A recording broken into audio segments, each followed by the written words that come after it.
बीना और चंदर आजादपुर मंडी में साफ सफाई और मेहनत मजदूरी करके अपना पेट पालते थे। शादी के तकरीबन 2 साल बाद बीना गर्भवती हुई। दोनों ही पति पत्नी इस बात से बहुत खुश थे और बेसब्री से नए मेहमान के आने का इंतजार कर रहे थे, लेकिन होनी को शायद कुछ और मंजूर था। एक शाम जब दोनों काम से घर लौट रहे थे तो रास्ते में रेल पटरी क्रॉस करते वक्त चंदर का पैर पटरी में फंस गया। अरे अरे ये मेरा पैर, अरे ये क्या हो गया जी? जल्दी जल्दी पैर निकालने की कोशिश कीजिए। कोशिश तो कर रहा हूँ बीना, लेकिन ये निकल ही नहीं रहा। बीना भी उसकी मदद करने की कोशिश करती है, लेकिन उसका पैर बाहर नहीं निकल पाता। तभी उन्हें ट्रेन की आवाज आती है। जल्दी कीजिए जी, ट्रेन आ रही है। बीना, मुझे लगता है कि मेरा जाने का वक्त आ गया। तुम जाओ यहाँ से और अपना और मेरे बच्चे का ध्यान रखना। मुझे भागे को अपने बच्चे का मुंह देखे बिना ही इस दुनिया से जाना होगा। नहीं, ऐसा मत कहिए जी, मैं आपके बिना कैसे रह पाऊंगी? मैं भी आपके साथ इसी पटरी पर अपनी जान दे दूंगी। नहीं, हमारे बच्चे के लिए तुम्हें जीना होगा बीना। अब जाओ यहाँ से, तुम्हें हमारे होने वाले बच्चे की कसम। जैसे ही बीना पटरी से दूर जाती है तभी ट्रेन आकर विनोद को पल भर में ही काट देती है। बीना की आंखों के सामने उसके पति की मौत हो जाती है। एक ही पल में उसकी हंसती खेलती दुनिया उजड़ जाती है और वो एक विधवा बन जाती है। चंदर के जाने के बाद बीना बिल्कुल अकेली हो चुकी थी। अब वो अकेली ही मंडी जाती और मेहनत मजदूरी करती और उससे जो कमाई होती उससे अपना पेट भरने लगती है। एक दिन बीना घनश्याम को कुछ प्याज फेंकते हुए देख रही थी। अरे घनश्याम भैया, ये आप क्या कर रहे हैं? कुछ नहीं बहन, जो प्याज खराब हो गए हैं उन्हें अलग करके फेंक रहा हूँ। भैया, अगर आपको कोई प्रॉब्लम ना हो तो जो प्याज आप फेंक रहे हो वो आप मुझे दे दो, वो मुझ गरीब के काम आ जाएंगे। लेकिन बीना बहन, इन आधे सड़े गले प्याजों का आखिर तुम क्या करोगी? वो मैं आपको बाद में बताऊंगी। फिलहाल आप ये खराब प्याज मुझे दे दीजिए। ठीक है बहन, ले जाओ। वैसे भी ये मेरे किसी काम के नहीं। इसके बाद बीना उन खराब प्याजों को एक थैले में भर लेती है और शाम को अपने साथ घर ले आती है और उसमें से थोड़े ठीक प्याजों को अलग करके रख लेती है और जिनकी हालत ज्यादा ही खराब थी उन्हें अपने घर के बाहर बनी क्यारी में बो देती है। अगले दिन सुबह काम पर जाने से पहले बीना साफ छाटे हुए प्याजों को काटकर आटे में मिलाती है और साथ ही नमक, हरी मिर्च और अजवाइन डालकर उस आटे को गूंथ लेती है। खुद नाश्ता करके वो कुछ पराठे घनश्याम के लिए भी पैक करके ले जाती है। ये लो घनश्याम भैया, आपसे जो कल प्याज लेकर गई थी उनसे मैंने प्याज के पराठे बनाए हैं, जरा आप भी चख कर देखो। रोज दाल चावल खाकर आप बोर हो गए होंगे ना? बीना बहन, हम गरीबों के नसीब में तो दाल चावल और सूखी रोटी ही होती है, भला उससे भी क्या नाराज होना। अच्छा लाओ, तुम इतने प्यार से प्याज के पराठे बनाकर लाई हो तो खाकर देखता हूँ।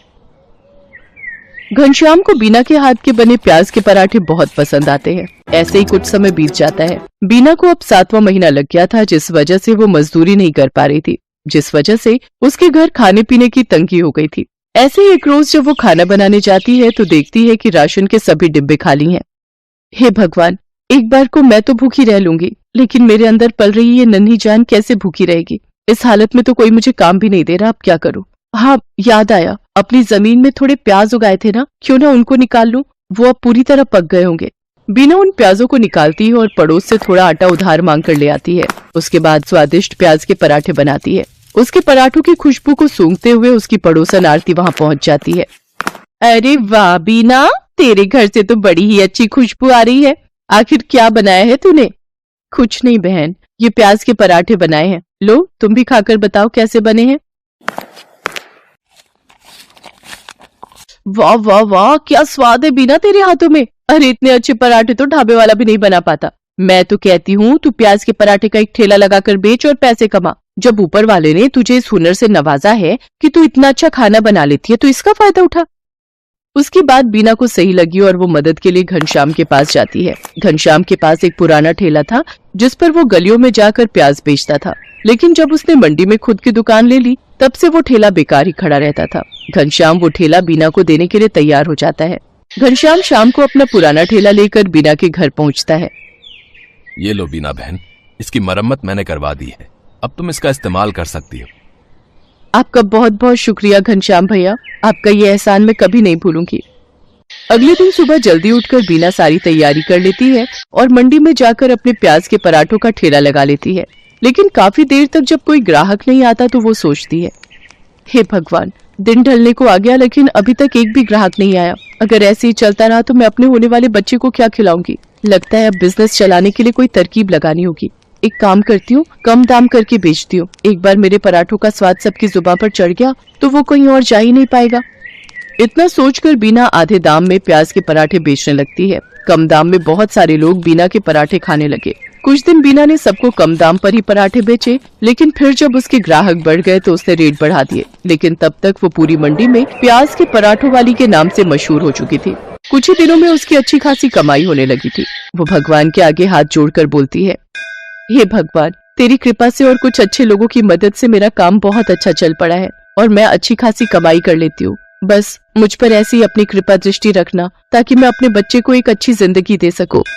कुछ ही दिनों में बीना खुद का ढाबा खोल लेती है। अब उसकी खूब अच्छी कमाई होने लगी थी। उसका काम और बढ़ गया था, इसलिए उसने अपनी मदद के लिए 2 लाचार औरतों को रख लिया था। बीना की डिलीवरी का समय भी आ गया और उसने एक बेटे को जन्म दिया। महीने भर का रेस्ट लेने के बाद वो वापस काम पर जाने लगी और अपने साथ अपने बच्चे को भी ले जाती। अब वो काम संभालने के साथ साथ अपने बच्चे की भी अच्छी परवरिश करने लगी और खुशी खुशी उसके साथ रहने लगी।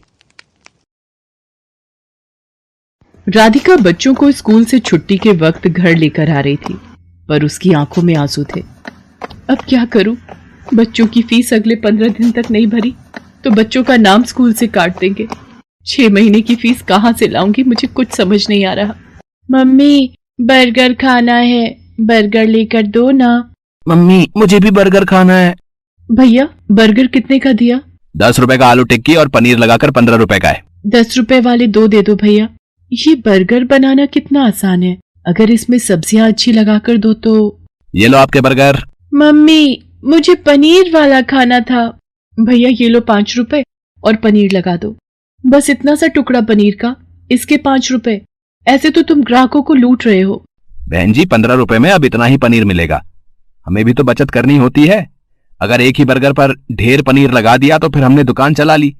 और इतना ही कम लग रहा है तो खुद घर पर क्यों नहीं बना लेते बर्गर? बर्गर वाले की ये बात राधिका के मन में घर कर गई और उसके मन में विचार आया, अगर मैं बर्गर का काम खोल लूं तो मेरे पास भी इतने पैसे हो जाएंगे कि मैं भी घर के खर्चों में हरीश की मदद कर सकूंगी। और फिर बर्गर बनाना तो बहुत ही आसान है। घर जाकर माजी और हरीश से इस बारे में बात करती हूँ। राधिका हरीश और सास से बर्गर का ठेला लगाने की बात करती है। लो, कर लो बात राधिका बहू, अब तुम भी बच्चों सी बात कर रही हो। पता है हम औरतों का घर से बाहर निकलकर काम करना कितना मुश्किल है। हम औरतें घर के चूल्हा चौका ही निपटा लें, वही गनीमत है। पर माँ जी, आजकल बर्गर का काम बहुत चल रहा है। अगर मैं ये कर लूं तो इससे हरीश को भी पैसों में मदद मिलेगी। मुझे 15 दिन तक बच्चों की 6 महीने की फीस जमा करनी है। हरीश की सैलरी घर के किराए और खर्च में लग जाती है। दोनों मिलकर काम करेंगे तो घर खर्च में आसानी होगी। माँ, राधिका का मन है तो मुझे लगता है हमें राधिका को काम करने से नहीं रोकना चाहिए। अब तू भी इसका साथ दे रहा है? फालतू के पैसे खराब करेगी और हाथ कुछ नहीं आएगा, देख लेना। हरीश राधिका को 2000 रुपए देता है, पर उतने में तो बस थोड़ा ही सामान आ पाता है। राधिका परेशान हो जाती है। हरीश ने जो 2000 रुपए दिए थे वो तो कम पड़ गए। अभी तो ठेले वाले को एक दिन के लिए थोड़ी कमाई हो जाएगी, पर यहाँ पर तो एक भी बर्गर नहीं बिका। पता नहीं मेरी कमाई कैसे होगी। अगर कुछ दिन तक ऐसे ही चला तो माँ जी और हरीश मुझे इस काम के लिए मना कर देंगे। बहुत हिम्मत करके मैंने ये काम शुरू किया था। राधिका भी ये सोच ही रही थी, तभी वहां एक गरीब औरत अपने 2 बच्चों के साथ आती है। दीदी, बहुत भूख लगी है, मेरे बच्चे 2 दिन से भूखे हैं। अरे, तुमने 2 दिन से कुछ नहीं खाया? रुको, मैं अभी तुम तीनों को एक एक बर्गर देती हूँ। शुक्रिया दीदी, आज तुमने हमारा पेट भरा है, और जो भूखों का पेट भरता है भगवान उसे कभी भूखा नहीं रहने देते। तुम्हें जब भी भूख लगे तुम मेरे ठेले पर बेझिझक आ जाया करो, और यहाँ पर तुम अपने बच्चों के साथ अपनी भूख मिटा सकती हो। वो गरीब औरत अपने बच्चों को लेकर खुशी खुशी वहां से चली जाती है। राधिका घर आ जाती है, पर उस दिन उसकी कमाई नहीं हुई थी। ये देखकर उसकी सास गुस्सा करने लगती है। लो, मैंने तो पहले ही मना किया था कि ये चोचले पालने की जरूरत नहीं है। पिछले 3 दिन से मुश्किल से 100 रुपए कमाकर घर आ रही है और सामान लगा लेती है 2 से 3 हजार रुपए का रोजाना का। अब रोटी सब्जी तो बनेगी नहीं। हम सब ये बर्गर खाकर पेट भर लेते हैं। क्यों, अब तो तू खुश है ना अपना नुकसान करके? माँ जी, मैं कोशिश कर रही हूँ ना, और मुझे विश्वास है एक दिन मुझे अपने काम में सफलता जरूर मिलेगी। राधिका अगले दिन ठेले वाले से ठेला किराए पर लेने के लिए जाती है तो वो उसे मना कर देता है। देखो बहन जी, मैं पिछले 4 दिन से तुम्हें उधार पर ठेला दे रहा हूँ, 200 रुपए रोज का किराया है, बस आज के लिए और उधार दे रहा हूं।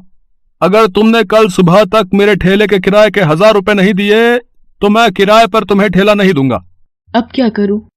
हरीश से मांगूंगी तो वो मुझे इस काम को बंद करने के लिए कह देंगे, और माँ जी तो पहले ही मेरे काम के खिलाफ हैं, पर मुझे अपने बच्चों के लिए पैसे जोड़ने हैं। हे भगवान, मेरी मदद करो। राधिका भगवान से प्रार्थना करती है कि उसके ठेले पर ग्राहक आ जाए। तभी नमस्ते जी, मैं पीछे वाली गली में बर्गर की एक दुकान चलाता हूँ। यहाँ से गुजरते हुए 2 दिन पहले मैंने आपको ये बर्गर का ठेला लगाते हुए देखा था। मुझे 15 दिन पहले एक अनाथ आश्रम के लिए बर्गर का ऑर्डर मिला था, पर 10 दिन पहले एक हादसे में मेरी सीधे हाथ की हड्डी टूट गई, जिसके कारण मैंने अभी बर्गर बनाने का काम रोका हुआ है।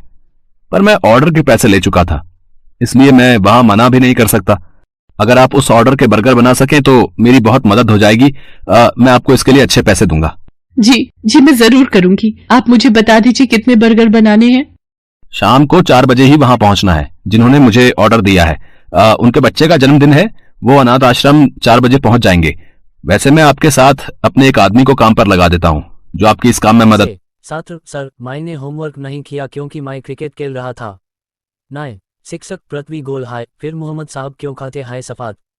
छात्र शायद कति से मानते हैं। थाम टीचर, पुस्तक का मतलब। छात्र जीवन का बोरिंग हिस्सा।